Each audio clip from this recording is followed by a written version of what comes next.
আসসালামু আলাইকুম রহমতুল্লাহ বরকাতুহ।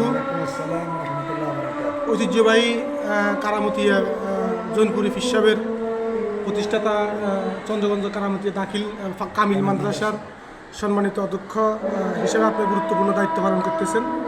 বর্তমান প্রেক্ষাপটে শিক্ষার মান উন্নয়নে প্রধান অধ্যক্ষ হিসেবে আপনার গুরুত্বপূর্ণ বয়ান পেশ করেন।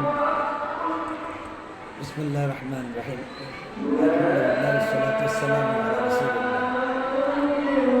আপনাদেরকে অনেক ধন্যবাদ, আসছেন, কষ্ট করে আসছেন, আমাদের প্রতিষ্ঠান ভিজিট করছেন, দেখছেন, এই জন্য আপনাদের অনেক ধন্যবাদ। তো শিক্ষার মান উন্নয়নে আসলে আমার একার পক্ষে কোনোদিন সম্ভব না।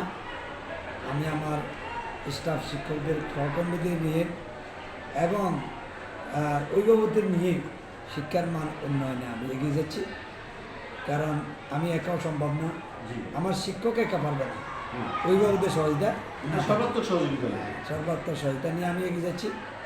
আমরা এই লক্ষ্যে আমরা আগামী 19 ফেব্রুয়ারি আমরা মাদ্রাসায় অভিভাবক সমাবেশে দিয়েছি। সেখানে আমরা মত বিনিময় করি, তাদের পরামর্শক্রমে আমরা মাদ্রাসা শিক্ষার মান আমরা এগিয়ে নেব। আশা করি তাদের পরামর্শক্রমে চন্দ্র মাদ্রাসার ঐতিহ্য ফিরে আসবে, শিক্ষার মান বাড়বে এবং আশা করি সকলে থেকে সহযোগিতা পাব।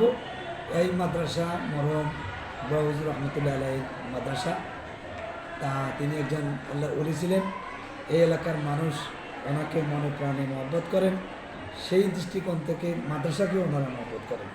এই জন্য এলাকার মানুষ মাদ্রাসার জন্য জানমাল দিয়ে ওনারা মাদ্রাসার পিছনে ব্যয় করেন এবং সবসময় খোঁজখবরও রাখেন।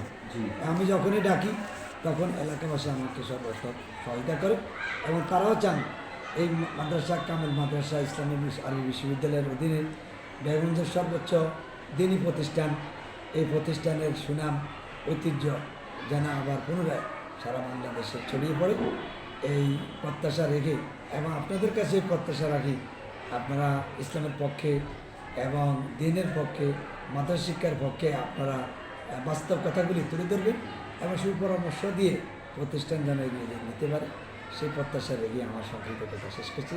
আসসালামু আলাইকুম রহমতুল্লাহ। ওয়ালাইকুম আসসালাম রহমতুল্লাহ।